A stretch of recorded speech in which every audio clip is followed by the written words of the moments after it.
Bueno, bienvenidas a la clase, no sé qué número de clase estamos ya. Bien, hoy Profe, lo que vamos a tratar de... Dígame, ¿quién? antes de ¿Quién habla? comenzar, Valentina, te quería decir que Rocío Mena está descompuesta, así que nos iba a conectar. Te iba a avisar igual por el campus. Está bien, no hay necesidad igual de que informen las presencias o no, o sea, esto no, yo no tomo lista de presentes, ¿sí? Esto va a ser a partir de los trabajos prácticos que se va a tomar. Hablando de eso, que se va a tomar la presencia, digamos, es en base a la elaboración que hagan de los trabajos prácticos. Hablando de eso, estuve pensando algunas cuestiones, todavía no lo redacté, pero eh, me parece no, va a ser así.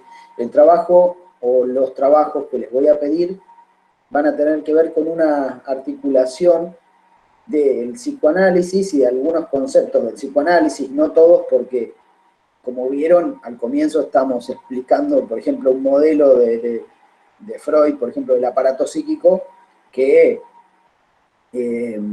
va evolucionando y va cambiando ese modelo. Entonces, eh, digamos, por ahí no todos los conceptos, pero sí algunos, ¿sí? Eh, por ejemplo, la sexualidad infantil, conceptos de ese tipo, ¿sí? Obvio que la sexualidad infantil es un tema y tiene un montón de conceptos, ¿sí? Por ejemplo, pero digo, ¿cómo eso a ustedes, o cómo ustedes eso pueden pensarlo, ¿sí? Como herramienta para leer la clínica psicopedagógica? ¿Mm? O cómo eso se complementa, cómo eso pueden ir enganchándolo, ¿sí? Con la psicopedagogía. ¿Sí? Me parece que el trabajo o los trabajos por ahí van a partir de esto. ¿Sí? Después yo les voy a ir situando los conceptos. Los conceptos que me parece que pueden articular. Igualmente, si ustedes dicen, bueno, se nos ocurren otros conceptos que podemos articular a la carrera, ¿sí? Como herramientas, bueno, bienvenidos sean. Ustedes han trabajado casos, me imagino, con otras profesoras, ¿no? Con otras docentes o otros docentes. Así es, ¿no? Han trabajado casos. No, no casos específicos, sino casos, por ejemplo, historietas o alguna imagen o una situación así. Ah, no casos de psicopedagogía, o sea, Sí, hemos tenido que relacionar los conceptos de psicopedagogía, pero a través de una imagen o de una historieta o de alguna situación, pero dibujada, digamos, no una situación, un caso real o... No, mirá una película que tuvimos que trabajar sobre eso. ¿Sobre quién? Perdón, Victoria, no se escuchó. Una película. Sí. No me acuerdo el nombre en este momento. ¿En qué materia?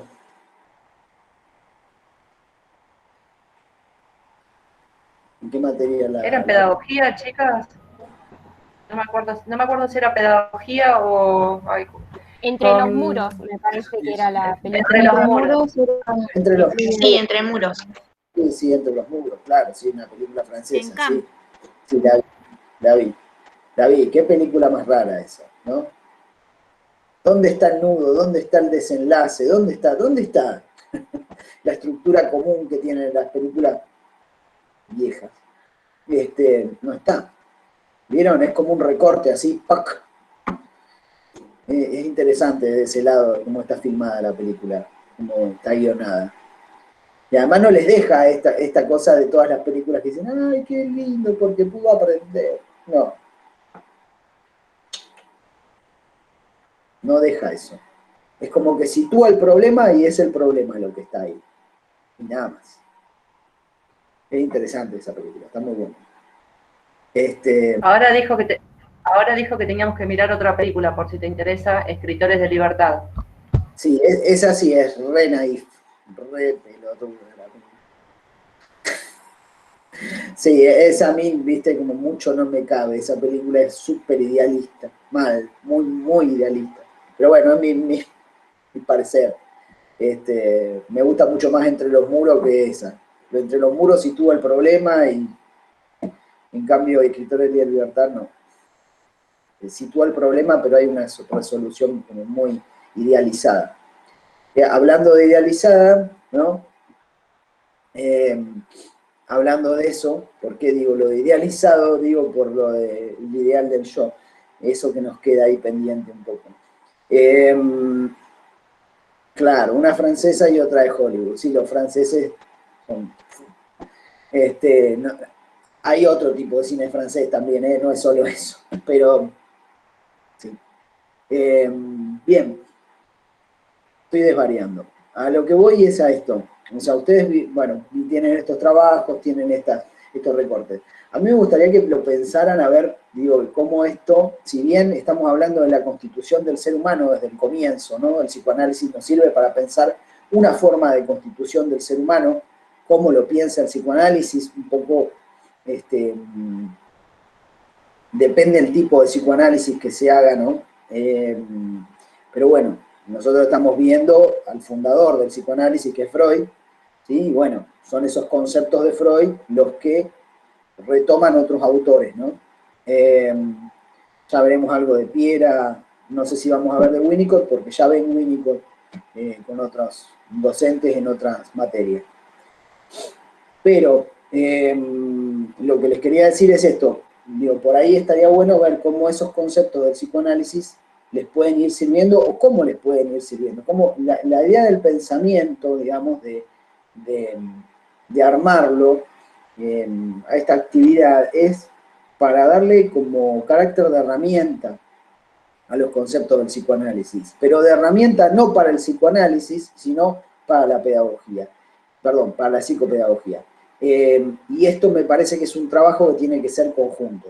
¿Por qué digo conjunto? Porque son ustedes las que más saben de psicopedagogía, mucho más que yo, seguramente, y soy yo el que más sé de psicoanálisis, probablemente más que ustedes.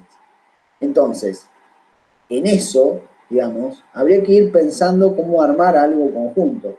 Digo, no les estoy diciendo que el trabajo con esto pase solo por ustedes, pero sí constituirnos como interlocutores válidos, tanto ustedes como yo, para esto, ¿no? El trabajo lo propongo yo, obviamente, que soy el docente de la cátedra. Pero eso no, a lo que las voy a convocar es a eso, es a que piensen esto como herramienta, tratemos de pensarlo como herramienta. Cuando digo como herramientas es pensarlo como, a ver, ¿de qué me sirve este concepto? A mí, para pensar. No es que te va a resolver la situación, el concepto, obviamente no te la va a resolver, pero sí, por ahí te permite un punto de vista, no sé, de los fenómenos humanos, ¿no? Entonces digo, bueno, por ahí pensar esa cuestión de la utilidad de estos conceptos, ¿sí? Lo que voy a hacer es recortar esos conceptos, o sea, marcar qué conceptos son, por ahí, y ver cómo podemos interactuar, cómo podemos dialogar en base a eso. No va a ser algo armado de que tenga, digamos, que ustedes me den el proceso finalizado, sino que tiene que ser algo en construcción, tiene que ser un proceso. Sí, eso, o sea, eso quiere decir que ustedes me mandan algo, escriben, yo les devuelvo, y bueno, lo vamos armando, ¿sí? En ese diálogo. No sé si va a tener muchas idas y venidas, porque en el tiempo, viste, vieron, el tiempo es como que es tirano, más en terciario, que tenemos muy pocas clases. Pero bueno, bien, cambiando la bocha para otro lado. Había quedado pendiente un poco de lo que es la noción de ideal del yo, que trabaja Freud, ¿sí? Esto por un lado, relacionado también sobre la dinámica de transferencia, que es uno de los textos que yo les dije, les recomendé, que me parecía que por ahí puede servir exclusivamente, específicamente como herramienta. La noción de transferencia me parece que es súper importante, y que puede ser una herramienta válida, si bien ustedes no van a hacer psicoanálisis, ahí es donde hay que poder pensar cómo nos sirve esta herramienta y este concepto para la psicopedagogía.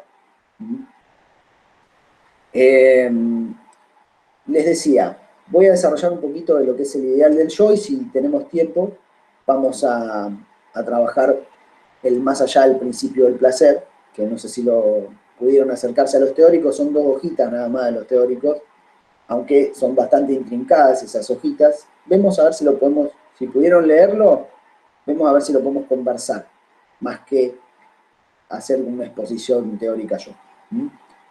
Bien. Bien, bien. Bueno. Con respecto al ideal del yo, vieron que es el tercer capítulo de lo que es Introducción al Narcisismo, que es el texto de Freud, y también del resumen. En el resumen está bastante, todo como medio aglutinado, ¿no? Digo aglutinado, digo que está muy compactado todo, y por ahí se pierde un poco la idea. Me parece que por ahí estaría bueno tirarles como una idea directriz, digamos, de lo que trabaja Freud o cómo lo hace. Y no ir tanto a la argumentación, ¿no?, que plantea Freud, sino más bien a una cuestión más técnica. ¿Qué digo con una cuestión más técnica? Les estoy diciendo esto. Se dieron cuenta que Freud va trabajando todo lo que es el narcisismo, ¿no? Define el narcisismo, habla de cómo se constituye, lo compara con ciertas afecciones, como veíamos en la clase pasada, ¿sí? Y cómo esas afecciones le enseñan a él a ver qué es lo que pasa. Él teoriza en base a esas afecciones, ¿no? Digo, con estos recursos que él tiene, ¿no? Que conoce la parafrenia, las esquizofrenias, conoce la hipocondría, y lo que él hace es especular acerca de qué pasa con la libido, ¿sí?, en estas afecciones, y también en la vida erótica, ¿sí?, de los seres humanos, ¿no? Entonces, él llega como una definición de lo que es el narcisismo, ¿sí? Algo muy novedoso, digo, porque nadie había hablado de esto. Sí, había hablado algún autor, pero para referirse a perversiones, no para hablar de... Nosotros, yo les decía hoy al comienzo, vamos a ver que la constitución del ser humano, entonces, el narcisismo es como una etapa, no sé si una etapa, pero sí una construcción muy importante de la constitución subjetiva, ¿sí? Y bueno, y en ese tramo que les leí, hay para sacarle jugo un montón en relación a lo que es la relación padres-hijos en función del narcisismo, ¿sí? Pero bueno, más allá de esto, después Freud nos va a introducir a un concepto nuevo, que es muy importante, que es el concepto de yo ideal o ideal del yo, indiferenciado, porque en un momento del texto, si ustedes pudieron ir al texto, en un momento del texto Freud lo plantea como que es lo mismo, parecería lo mismo, esto, ideal del yo, que yo ideal. Acá es una crítica a Freud esto, porque de hecho no se entiende bien, lo usan como sinónimos, pero bueno, nosotros después con otro autor, que es Lacan, vamos a ver la diferenciación entre el ideal del yo y el yo ideal. Por ahora tomémoslo como sinónimo. Yo voy a hablarles del ideal del yo. Voy a hablarles del ideal del yo. Freud lo que se pregunta es, bueno, ¿qué pasa con los adultos? ¿No? ¿Qué pasa con los adultos? ¿Dónde quedó el narcisismo en los adultos? ¿Dónde? ¿Se acuerdan que hablaba del líbido de objeto y del líbido yoica? Bueno, en base a eso, Freud se cuestiona y dice, bueno, ¿qué pasa con los adultos? ¿Sí? ¿Dónde está el narcisismo en los adultos? ¿Qué se hizo de esa libido yoica? Dice Freud. ¿Qué pasó con eso? Porque en los adultos nosotros notamos que se adaptan al mundo, ¿no?, como un His Majesty de baby, como los bebés, como los niños, ¿sí? Si ustedes ven el narcisismo en los niños, parecería que, como decíamos anteriormente, ¿no?, en la clase anterior, como que todo, el niño no tendría que tener ningún tipo de privación, ningún tipo de frustración, tendría que ser casi omnipotente el niño, ¿no? Pero ese sentimiento de omnipotencia que tiene que ver con el narcisismo, ¿qué ¿Qué pasa? En el adulto no está, a menos que incurra en una psicosis, ¿sí? Con delirio de grandeza y esas cosas que describe Freud. Pero si no pasa eso en el adulto normal, ¿dónde está la libido yoica? No se nota. ¿Por qué? Porque el ser humano es como que los padres, por ejemplo, se tuvieron que adaptar a la realidad y aceptar que no son omnipotentes ni que el mundo gira alrededor de ellos. Entonces dice Freud, ¿dónde está esa libido? ¿La invistieron toda en objetos? O sea, ¿se transformó toda esa libido yoica en libido de objeto? ¿Para investir objetos de amor? No. Y lo que va a decir Freud es que, les recorto bastante el texto, pero digo, lo que va a decir Freud es que esa libido se trastocó, se formó, digamos, otra instancia dentro del yo. Formó otra instancia dentro del yo. Esa instancia que formó es el ideal del yo. ¿Sí? El ideal del yo que también está relacionado a un, digamos, no sé si decirle instancia, no sé cómo lo llama Freud ahí, sí, él habla de instancia, sí, de instancia psíquica, que es la conciencia moral, ¿sí? Freud va a decir que el ideal del yo lo que hace es comparar, el ideal del yo sirve como para comparar, digamos, al yo con el ideal, ¿sí? O el ideal del yo. Es como si todo lo que era el narcisismo primario, ¿sí? Se trastocara y formara esta instancia, ¿sí? Diferenciada del yo. Es una instancia que hereda todas estas características del narcisismo primario, ¿sí? Entonces, lo que aspira, digamos, o a lo que tiende es a un ideal narcisista, ¿sí? O sea, Freud dice, goza del mismo, ¿cómo decirlo?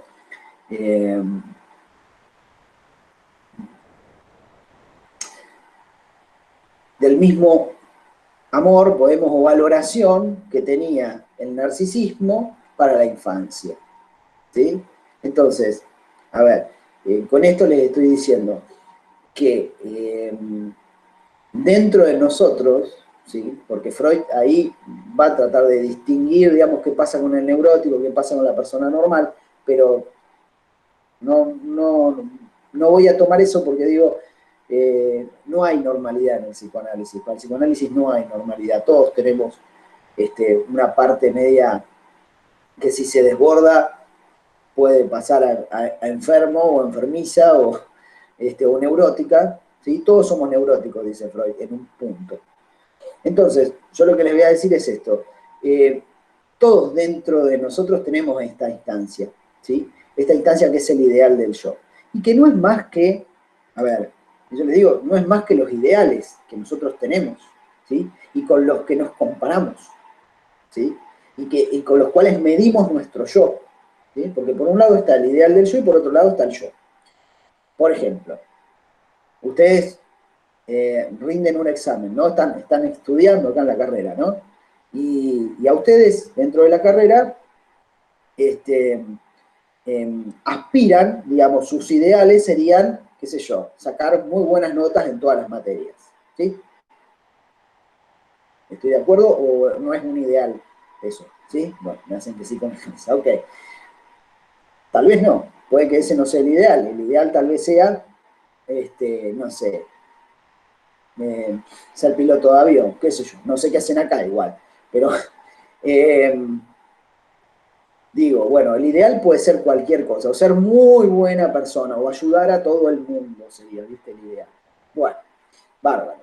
Ahora, la pilotía.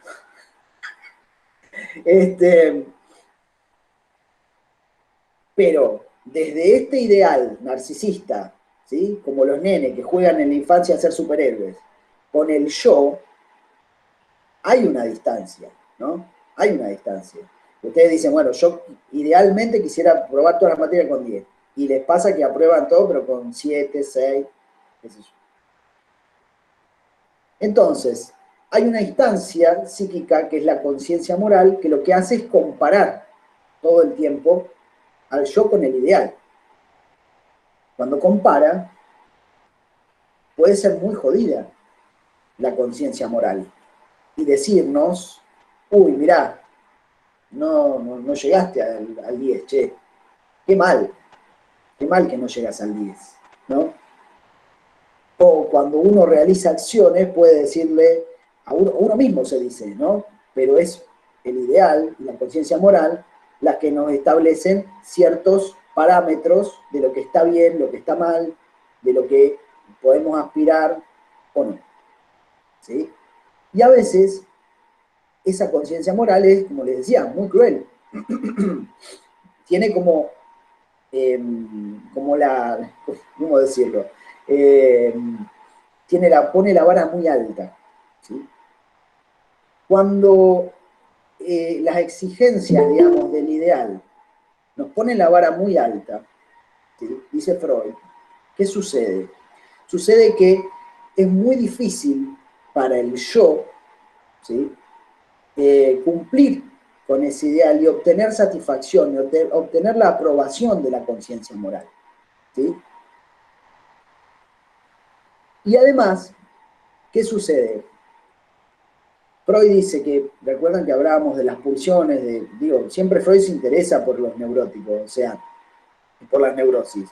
Entonces, él dice, ¿qué tiene que ver este ideal del yo con las neurosis? Y bueno, tiene que ver esto, que a veces la vara está tan alta que cualquier pretensión del yo, ¿sí? Sea la elección de un objeto de amor, sea los logros que consigue el yo, a veces siempre quedan tan bajos para esta moral, para esta conciencia moral, que directamente lo que produce es la represión, ¿sí? Esta conciencia moral ayuda, dice Freud, o es una de las causas por las cuales el yo reprime, ¿sí? O sea que un alto ideal moral, esto pasa con la gente que puede decir tiene un ideal del yo,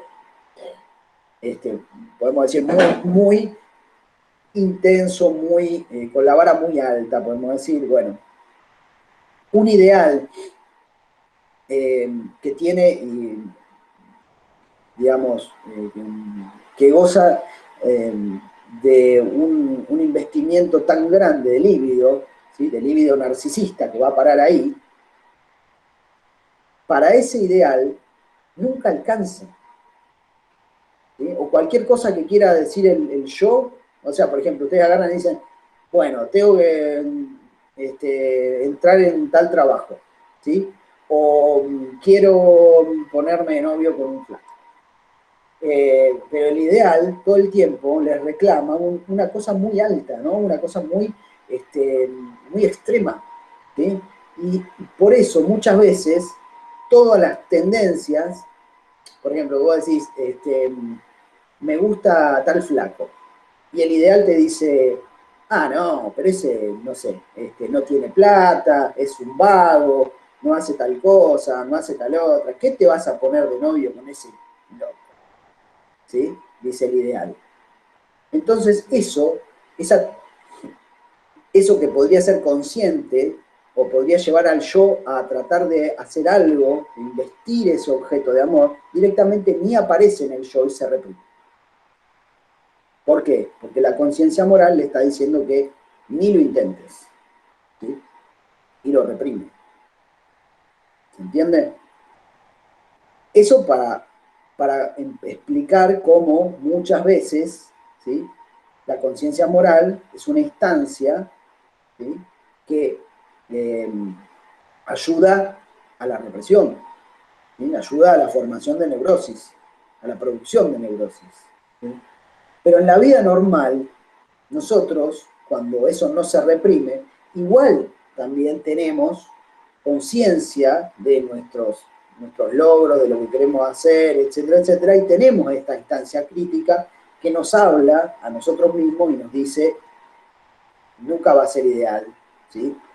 Y hay que ver, digamos, qué tanto se permite, qué tanto nos permitimos, ¿sí?, esta distancia con el ideal del yo. ¿Sí? Eso es lo que va a plantear Freud. Más adelante va a hablar de otra instancia psíquica, ¿sí?, que toma a esta conciencia moral, que es el superyo, ¿sí?, y que de alguna manera engloba esta cuestión del ideal del yo ideal, y la conciencia moral, ¿sí? Abarca todo esto, el concepto de superyo, el sentimiento de culpa y cosas así. Pero por el momento Freud lo que dice es que está este ideal, ¿no?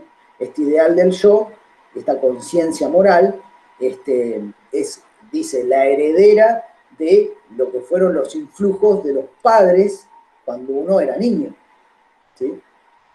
Cuando uno es niño, los padres son los que de alguna manera establecen estos ideales, ¿no? Son los padres los que forman el narcisismo del niño.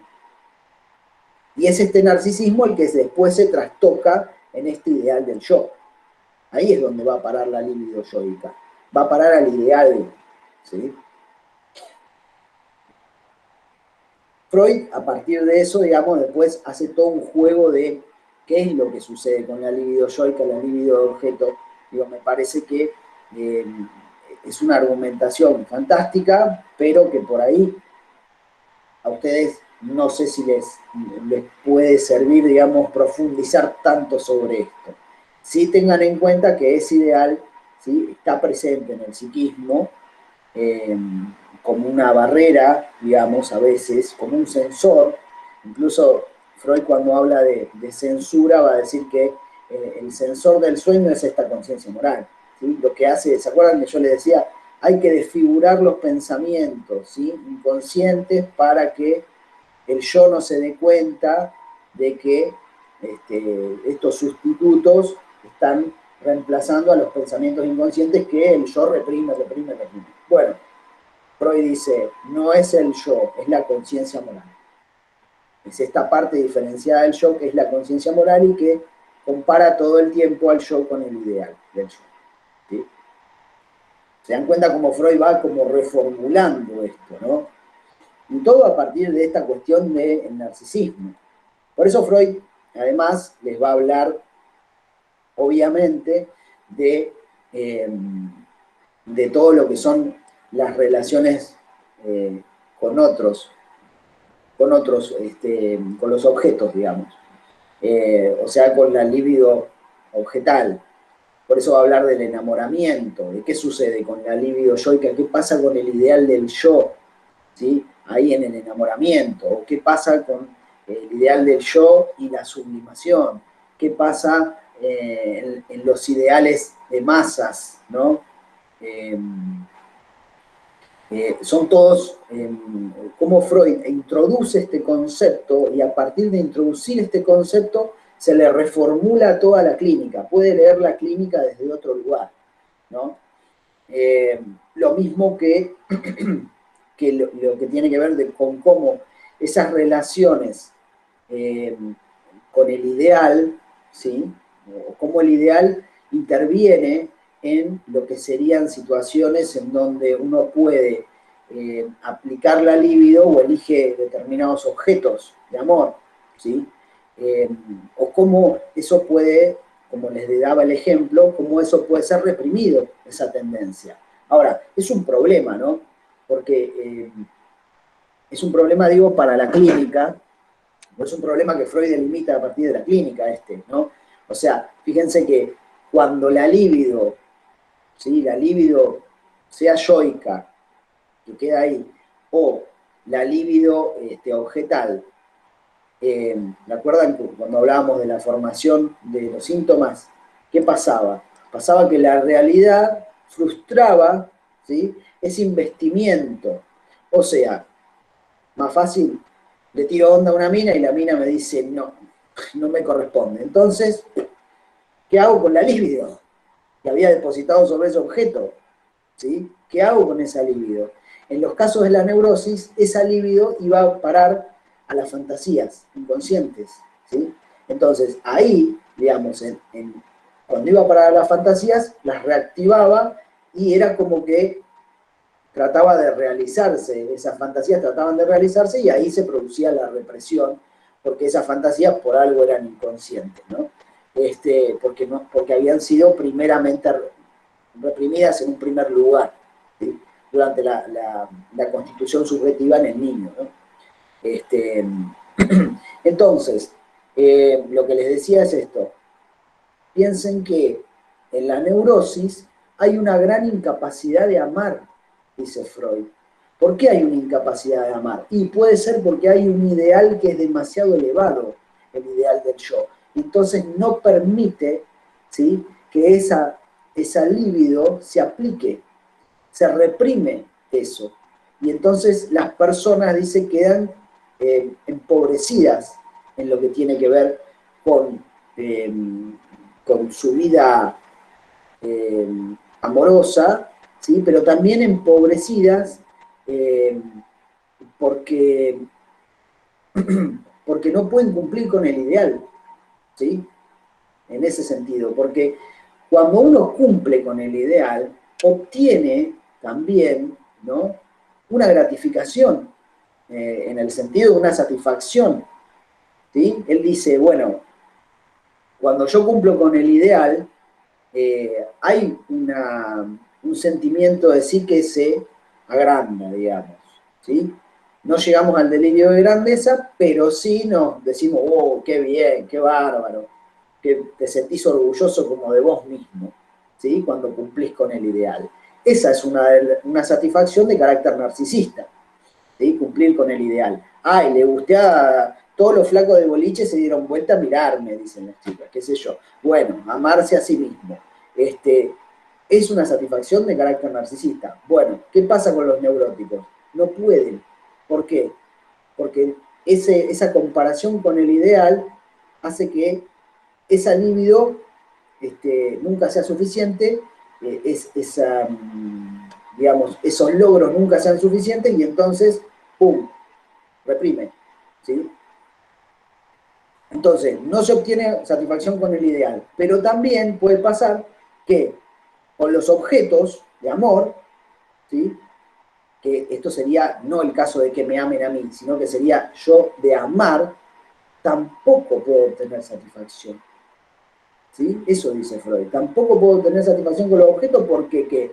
Porque el ideal también es jodido con los objetos. Es lo que les decía, el caso hoy que les comentaba de con ese que es vago te vas a poner de novio, con ese que no labura, con ese que...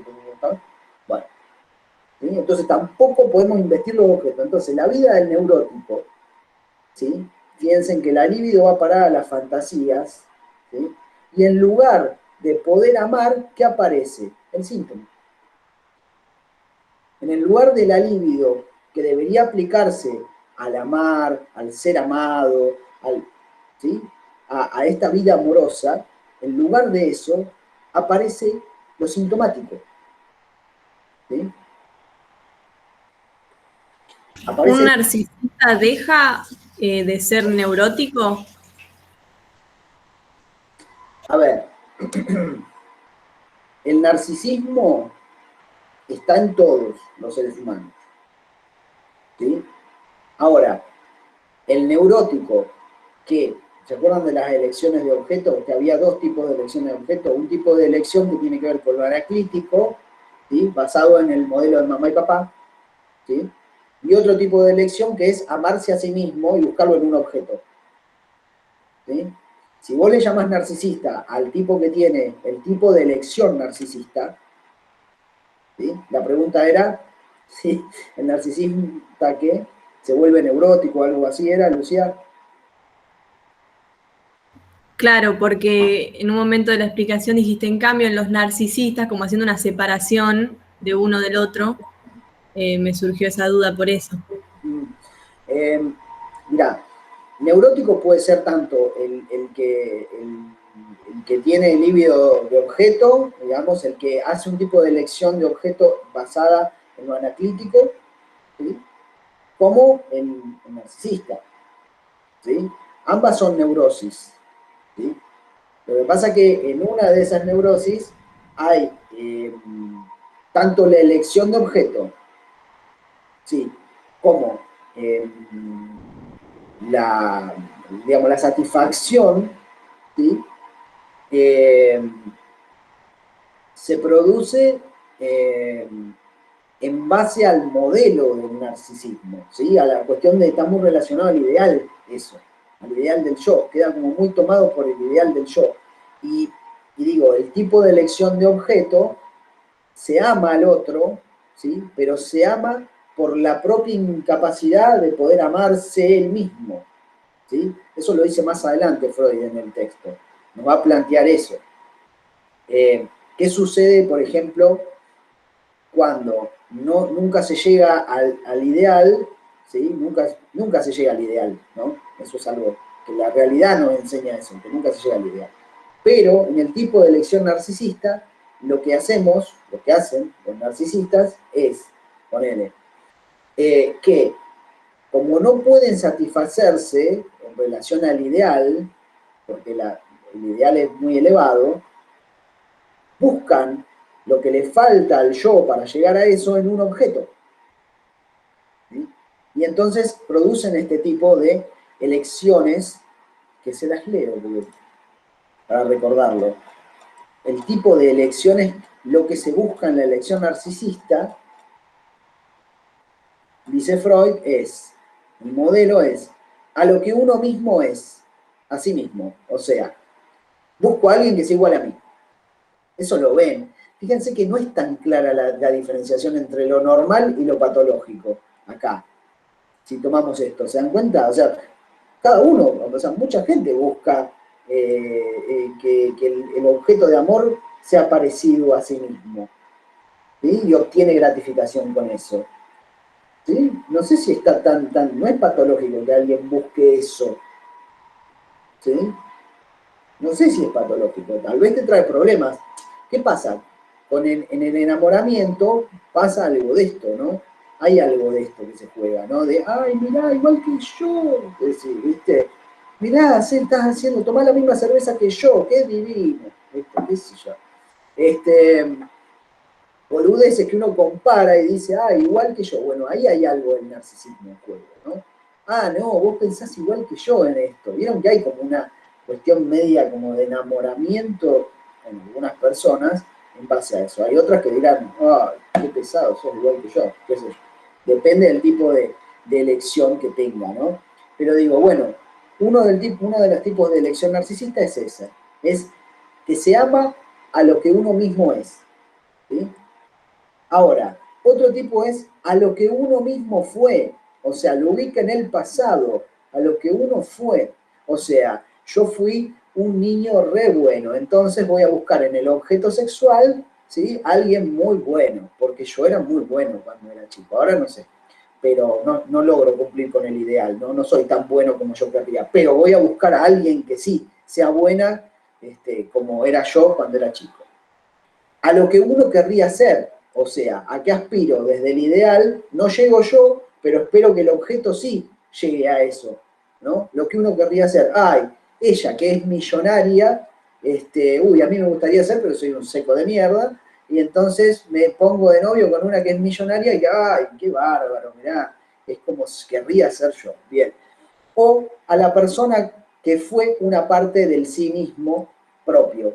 Eso que es como un trabalenguas, en realidad es el ejemplo de la madre amando al hijo y amándolo desde un lugar de narcisismo, ¿no? Este ejemplo que Freud trabaja mucho mejor con los padres, ¿no? En donde los padres depositan en el niño, ¿no? Los padres, ambos, vamos a decir. La mujer más todavía, por esta cuestión de lo fálico que decíamos la vez pasada, que trabajamos con la sexualidad, pero digo, en la mujer, ¿qué pasa? En la mujer hay una equivalencia, ¿sí? Hay una ecuación, dice Freud, falo por niño, ¿no? Entonces, lo que fue parte de uno mismo, dice Freud, desde ahí se toma para hablar de lo que fue parte de uno mismo, es lo que fue parte del cuerpo de uno mismo, de la mujer, y que ahora se objetaliza, se arma como un objeto, claro. ¿Sí? Entonces, uno ama eso que fue parte de uno mismo. ¿Viste? Lo dice más así Freud, parte de uno mismo, ¿no?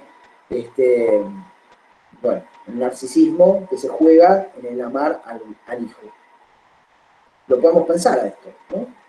Es interesante para pensarlo, ¿no? ¿Qué pasa con las madres y sus hijos en relación a eso? No quiere decir que siempre se dé esto, ¿eh? Digo, no quiere decir que siempre se dé, que todas las madres amen de forma narcisística a sus hijos. Pero es un componente importante de la vida. Lo que quiero decir es que vos ves madres que, bueno, sin ir más lejos, ayer tuve un ejemplo. Le pregunté a una chica cuántos años tenían, tenía 3 hijos esta chica, y le pregunté cuántos años tenían estos hijos. Y me dijo, creo que 3, 4 y 5, porque vinieron seguiditos.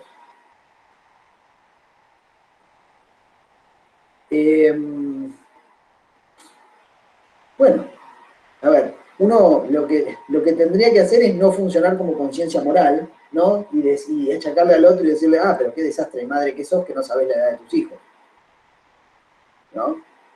Uno tendería a eso. Cuando yo conté el ejemplo, les vi las caras, algunas, y hacían como, hija de... ¿Cómo no sabe qué edad tienen los nenes? ¡Qué mala madre! Seguramente dijeron por dentro, su conciencia moral está diciendo eso, su ideal del yo está diciendo eso, seguramente. Piensen cómo... pero bueno, puede no pasar eso, ¿no? Que una madre no tome al hijo en el lugar del ideal. A nosotros nos desconcierta y decimos, ay, no, ¿cómo no lo va a querer al nene? O las madres que abandonan a sus hijos. O no es necesario abandonarlo en el hecho de dejarlo en otro lugar, sino que lo abandonan en vida propia, ¿no? Bueno, ¿qué está pasando ahí? ¿Qué objeto de deseo fue ese niño? ¿Cómo hay ahí algo del orden del narcisismo? La madre pudo transponer su narcisismo, ¿no? En el niño, ¿no? Puede amar esa parte que fue de sí misma.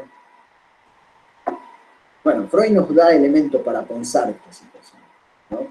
Con conceptos, ¿sí? Que él va forjando, lo arma. Bien. Y bueno, ese recorrido, digamos, un poco complejo, pero bueno, por ahí se puede ir afinando, digamos, y lo podemos ir pensando con otras cosas. Sí, tal vez sí. No, digo que este concepto de Freud, del ideal del yo, así como del sí mismo, en un momento él lo que plantea, digamos, es que el enamoramiento, en el caso del narcisismo, es, o del tipo de elección narcisista, tendría que ver también con eso, con ubicar en el ideal, pero en el otro, en el ideal sexual, ¿sí? En el ideal sexual habla. Ubicarlo en el ideal sexual es esperar que, justamente como decíamos anteriormente, en base a ese modelo de la elección narcisista, el otro funcione, ¿sí? Para compensar lo que yo no puedo ser como ideal, ¿sí? Es lo que decíamos. El yo, al medirse con el ideal, no es como que no le alcanza para nada, y entonces busca afuera, en la elección de objeto narcisista, busca lo que él querría hacer en el otro, ¿sí? Digo, busca satisfacer, digamos, esa libido narcisista que con él solo no puede en el otro. Y entonces, ¿qué piensan que pasaría ahí, no? ¿Qué tipo de relación de objeto se armaría ahí, no? En esto, en el ideal sexual. ¿Se entiende esto que digo? Es uno de estos ejemplos que les decía, ¿no? ¿Cómo querría ser yo? ¿Sí? Se ama lo que uno querría ser. ¿Sí? Les daba el ejemplo de yo que me pongo de novio con una tipa que es millonaria. Pero digo, el el narcisismo no solo tiene que ver con estos rasgos que estoy nombrando, sino con, en definitiva, el quererse uno mismo, amarse a uno mismo. ¿Se acuerdan que el narcisismo era definido así? Ese modelo de que uno se ama a sí mismo, se acaricia a sí misma, ¿sí? ¿Se acuerdan?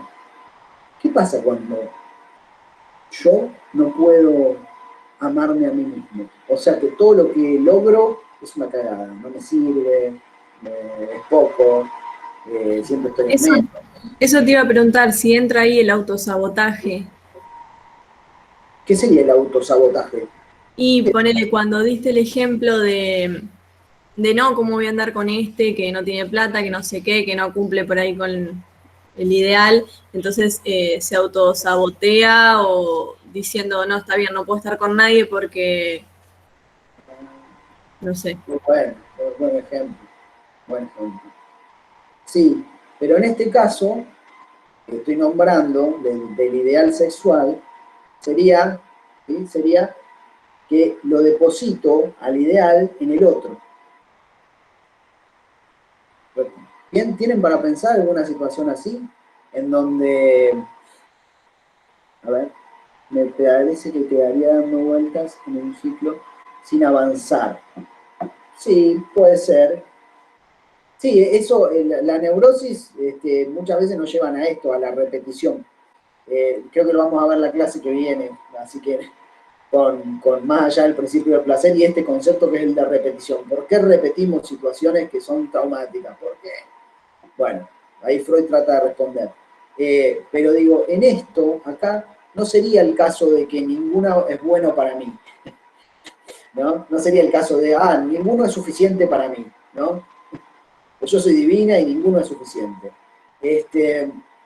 Sino que sería al contrario, una situación en donde yo no soy suficiente para mí y entonces lo busco en otro y lo ubico en otro, como ideal sexual. Entonces eso es una idealización del objeto. ¿Sí? ¿Lo pueden pensar en alguna situación en donde hay un tipo de elección así, donde lo ideal está en el objeto y yo soy no me quiero Y el objeto? en el caso de los celos por ahí, Ajá, bien. vos agrandás tanto al sujeto que es tan bueno que cualquier persona se sentiría atraída de la misma forma que yo, y yo, al haberme achicado, al haber agrandado a la otra persona, me sentiría insuficiente. Perfecto. Está bárbaro. Muy bien. Eso. Lo que pasa es que además los celos involucran a otro. Pero eso Y ya la lo envidia, tanto. perdón, la Dale. envidia puede estar también ahí, ¿no? Porque Sí, digo yo, sí, quizás envidias eso que vos idealizaste y el otro lo ves como que lo tiene, ponele, o como es, como vos querés ser. claro, pero la envidia ahí no sería con el objeto de amor, sino que sería con el otro que estás compitiendo vos. Claro, Con sí, lo que sí. tiene ese otro objeto. Sería lo que vos envidias, lo que tiene por ahí. Voy a distinguir esto. Voy a distinguir el objeto de amor, ¿sí?, del objeto de competencia. El objeto que está, con el que estoy compitiendo, perdón, del semejante con el que estoy compitiendo, por ese objeto. ¿Entienden? O sea, dos mujeres, un hombre, ponele. Esta mujer ubica al hombre en el lugar de ideal, es lo que decía Lucía, ¿no? Ay, qué divino que es, a todas les gusta él porque está re fuerte. Porque es divino. Bueno, yo lo puedo pensar con el objeto, a eso, esta mujer lo piensa con el objeto, lo idealiza y se siente pobre, como en el enamoramiento, se siente pobre, ¿sí? Sobreestima ese objeto, es ideal ese objeto, pero otra cosa es lo que decís vos, Betiana, que vos decís la envidia, pero la envidia no sería con el objeto, porque el objeto yo lo idealizo como objeto sexual, me encanta, quiero estar todo el tiempo con él, estoy re enamorada. La envidia tendría que ver con el competidor, que ésta puede tenerlo, pero a mí no me interesa tanto el objeto me interesa más que ésta tiene lo que yo quiero, ¿entendés? Ahí estarían los celos. Ella está perfecta, eso se juega muchísimo tiene que ver con el narcisismo, ¿eh? Lo que vos nombraste, digamos, lo trabaja mucho mejor Lacan, a eso, que decías vos, Betiana. Porque Lacan va a decir que en el narcisismo hay una relación de tensión con el otro, pero no con el objeto de amor, sino con el otro competidor. ¿Vieron los nenes? Les doy un ejemplo, Pau, que lo trabaja también Lacan. ¿Vieron los nenes cuando agarran y quieren un juguete que tiene el otro? Lo quieren porque lo tiene el otro.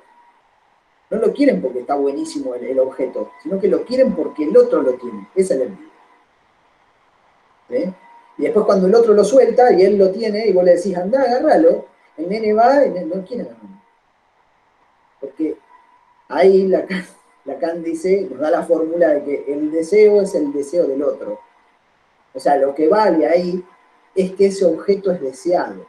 Bien, ese es un retip para la histeria freudiana, en el sentido de que siempre se ve mejor lo que tiene el otro. Pero la condición es que lo tenga el otro. ¿Se dan cuenta que es una encerrona, es una paradoja? Mientras lo tenga el otro, es valorable. Cuando lo tengo yo, no vale.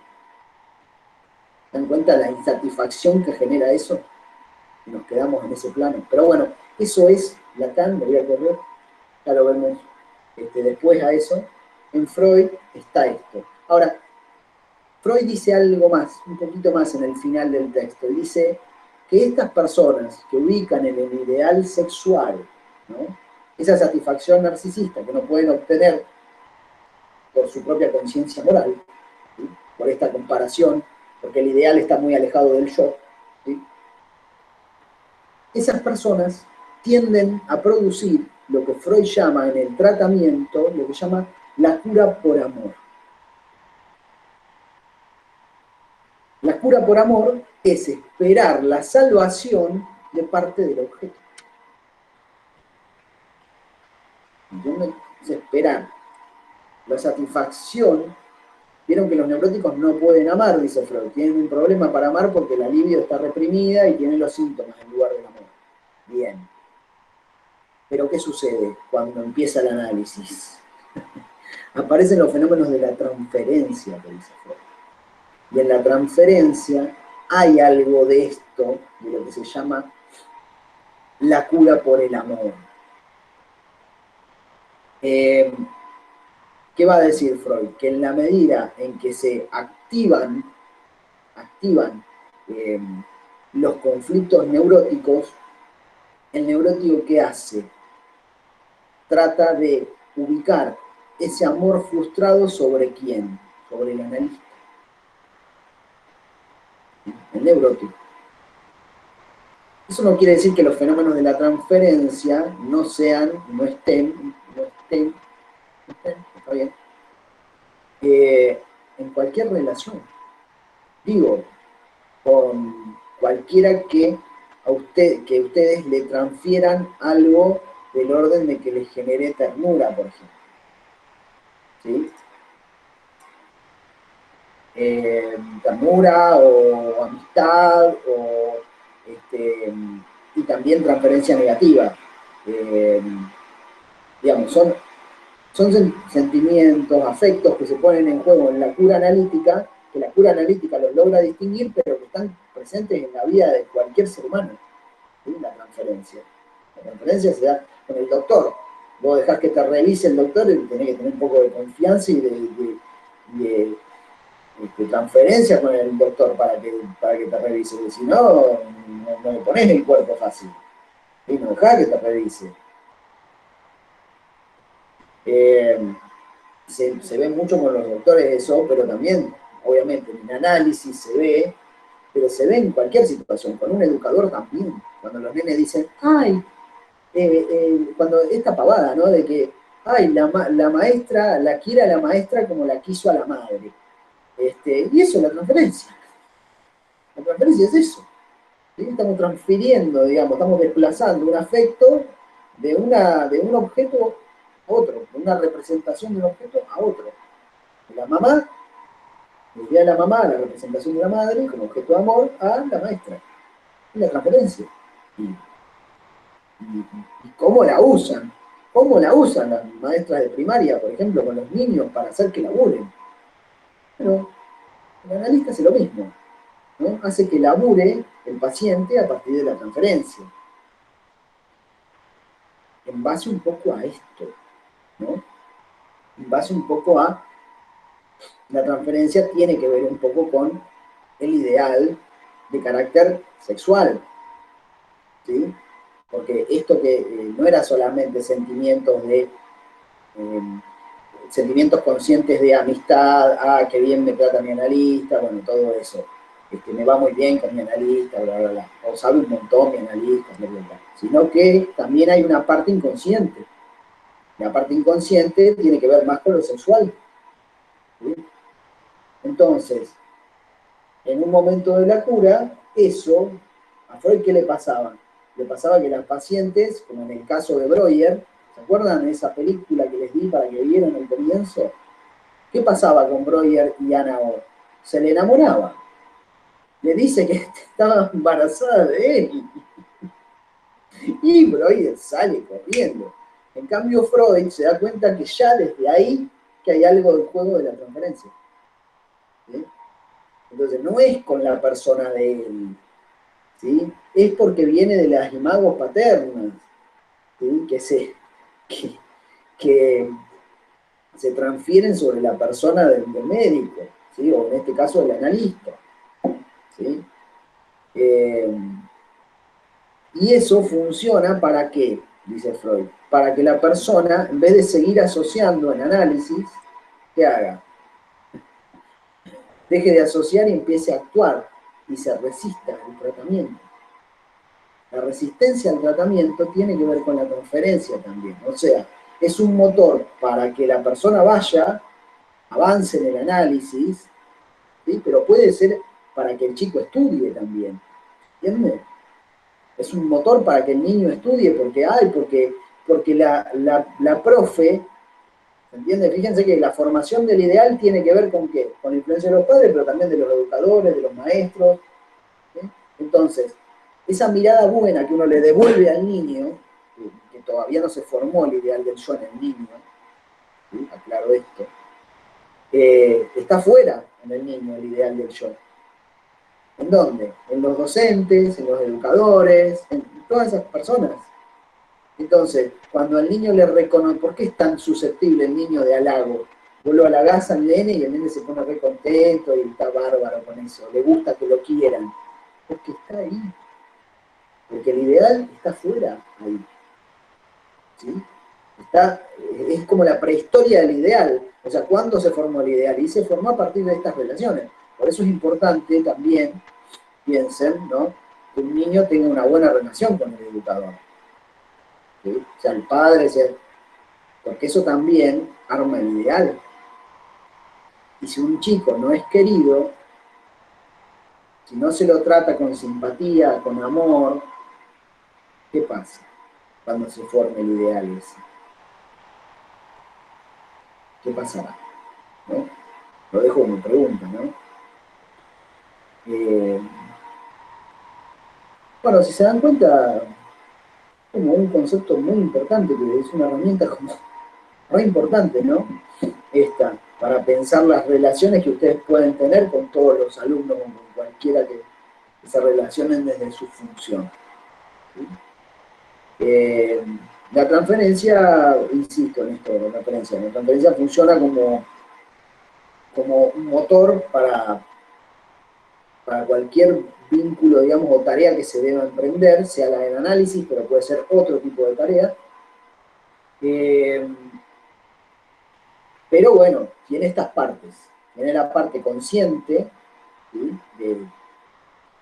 Y también tiene la otra parte inconsciente. La parte inconsciente que es difícil de confesarle al otro, ¿sí? La parte inconsciente tiene que ver más con lo sensual, con lo sexual, ¿sí? Y en cada vínculo que hay, y acá no esto más mal, ¿no? Pero digo, en cada vínculo de amistad, de tierno, así, que hay detrás, dice Freud, siempre hay algo del orden sexual. Entonces, no hay amistad entre hombre y mujer. hay algo que está sofocado, digo, del orden de lo sexual, pero y se juega desde el lado, la parte consciente es la tierna, ¿sí? La de la amistad, pero siempre está el inconsciente. Ahora, ¿cuándo surge? Surge en este ejemplo que les daba de Ana O y Breuer, ¿no? Cuando ella agarra y les dice que la dejó embarazada y que ella estaba enamorada y todo eso, ¿no? Ahí surge. Pero surge porque es una resistencia para no seguir trabajando en análisis, ¿sí? Bueno, muchas veces pasa, dice Freud, digamos que eso que se pone a jugar ahí, y esto es muy importante, no tiene que ser usado como un poder, digamos, de influencia, ¿sí? Sino más bien, dice Freud, para llevar a cabo la tarea del análisis, ¿sí? O sea, es difícil, ¿no? Porque el paciente, ¿sí? O la paciente, mientras la transferencia sea positiva, es susceptible de influencia. O sea, vos le decís, le interpretás algo, le decís algo, ¿viste? Y la tipa dice, o peor, el analista, en el caso del analista, el analista agarra y le aconseja algo, y la paciente lo toma como si fuera palabra santa.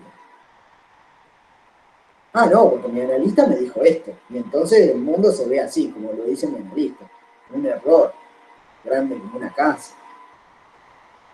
¿Sí? Porque ahí el analista está trabajando desde un lugar, me parece erróneo. Está ubicándose en el ideal del yo. No tiene que ser el ideal del yo, el analista. Se ubica como el modelo. Como, no, porque mi analista piensa esto, entonces yo tengo que hacer esto. Eso es sugestión. Eso es usar la transferencia mal, dice Freud.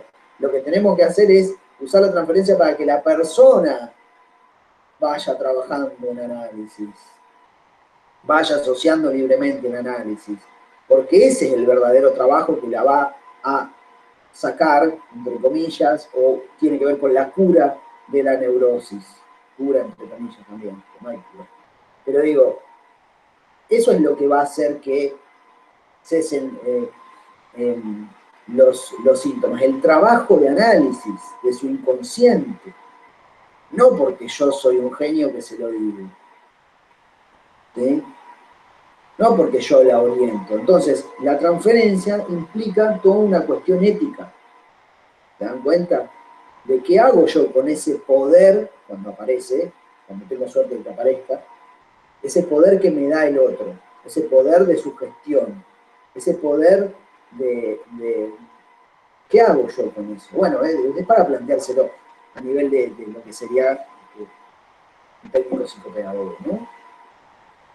Es para planteárselo, porque a veces se encuentran con esa transferencia y bueno, ¿para qué les puede servir? Bueno, no sé. Hay que ver qué uso hacen, ¿no? De eso. Ustedes todo el tiempo, esto se ve mucho en las madres, con los niños que agarran y como que los distorsionan, ¿no? Con esta cuestión de, bueno, no porque no te quiero más, sino, si haces eso no te quiero más. El nene no hace eso. No digo que esté mal, porque la formación del ideal es, o sea, es la que los padres pueden armar, ¿sí? Utilizan esto y después, bueno, eso se armará en el niño. Y después en el adulto quedará. Pero digo, es un elemento como para ir leyendo, ¿no?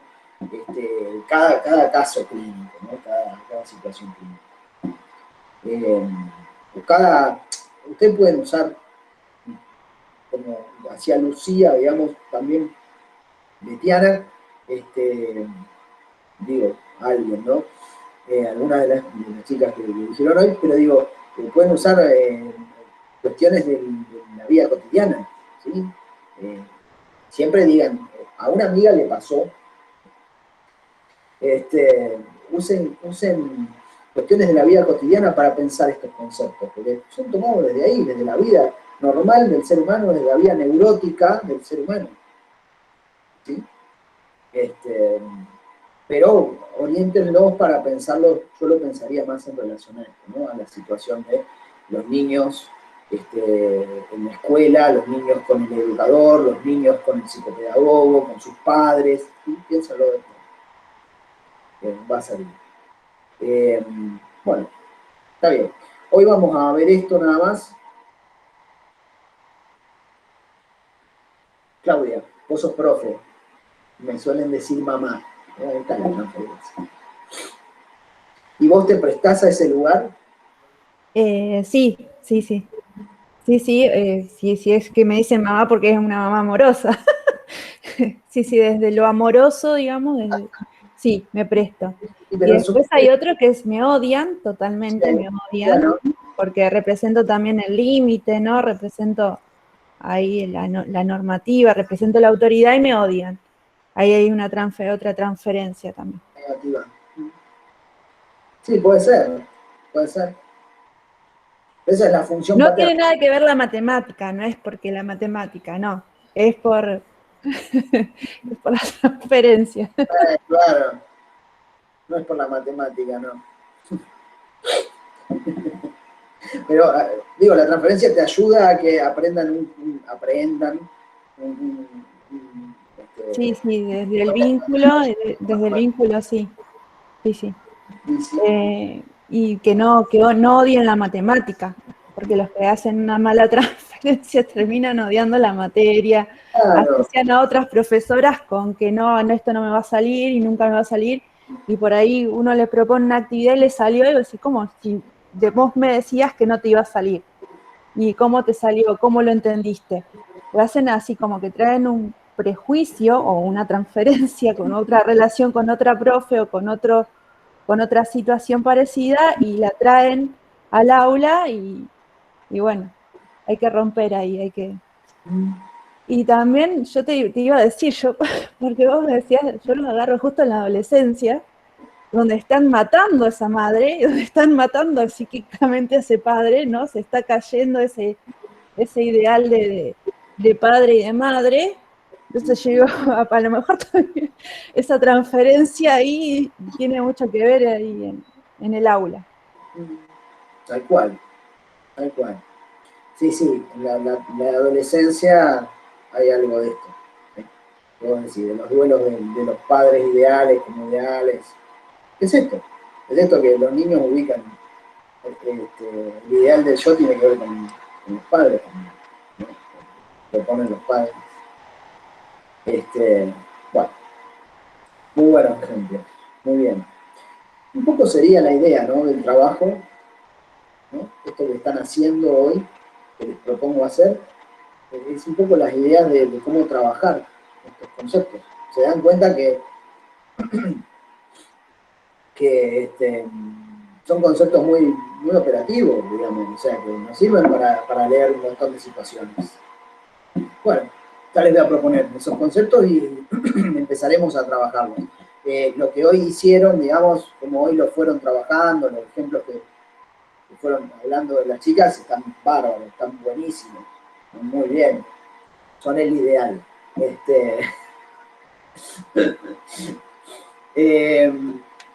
Pero la idea es que con todas, ¿sí? Van a ser en grupo seguramente, así que van a poder dialogar entre ustedes. Sublimar tanta energía.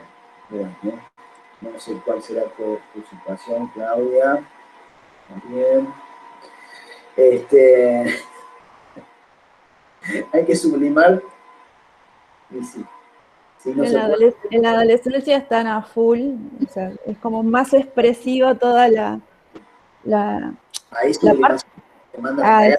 Ahí hay que sublimar en cuanto, imagínate a la matemática, pero digo yo, es interesante y es lindo, a mí me gusta mucho el diálogo y mucho trabajar con ellos, usar toda esa energía para aprender. Bueno, si pueden sublimarla. Pero piensen ahí en el texto de Freud, a diferencia, ideal del yo de lo que sería la sublimación. O sea, es como decir, yo hago esto porque me gusta hacerlo, en el caso de la sublimación, y en el caso del ideal sería, lo hago porque vos, porque para ser ideal para vos lo hago, pero a mí no me gusta. ¿Sí? Es diferente. Sublimación que hacerlo por el ideal. ¿No? Bueno. Sí, son muy pocos los que después se han dedicado a estudiar la matemática. Claro, bueno, pero ves, ahí te das cuenta de que es algo influenciado por la sugestión del ideal o algo que realmente produce sublimación. Esa sería la diferencia entre la sugestión y un análisis. La sugestión es, lo haces porque el otro, por el otro, porque lo ubicás en un ideal del otro, y ahí no se llega a un buen puerto, desde el punto de vista de un análisis. En cambio, hacerlo por amor al saber sobre uno mismo o algo de eso, ya es otra cosa. Bueno, me estoy desvariando, ya me estoy muy viejo. Bueno, nos vemos la próxima. Vamos a tomar lo que había dado para esta clase, que es el más allá del principio del placer. Esa reformulación que hace Freud de los principios rectores, digamos, del aparato psíquico. Pero, igual, yo lo que les voy a proponer es, más allá de esa clase, ya voy a enunciar, digamos, el trabajo, así ya empiezan a hacerlo, y yo les diría que le pongan, que sublimen más en el trabajo mismo, que vayan pensando más este trabajo que en la clase que viene. No se preocupen tanto por la clase que viene, sino por ir pensando a ver cómo pueden ir redactando. Y les pido que en la medida que lo vayan haciendo, lo vayan redactando, y pongan, es como que les voy a pedir como una muestra de cómo van pensando ustedes hacer el trabajo. Entonces que me manden la muestra, así escriban un párrafo, nada más, no importa. Les voy a pedir eso, que me manden la muestra, así yo voy viendo y las puedo ir orientando. Obviamente van a tener que formar grupos, no sé si ya tienen grupos formados. Eso le iba a preguntar si había límite o algo. Y sí, no puede ser un grupo de 32. No, hagámoslo de 5 o 4 participantes a cada grupo, más o menos, ¿sí? Puede ser 6, puede ser 3, ¿sí? Tampoco soy tan estrecho. ¿Bien? Bueno, se los escribo y nos vemos la próxima, para tratar de ir pensando. ¿Sí? Bueno, adiós. Gracias, profe. Adiós. Adiós. Chao. Hasta luego, gracias. Adiós. Chao. Chao, chicas. Adiós.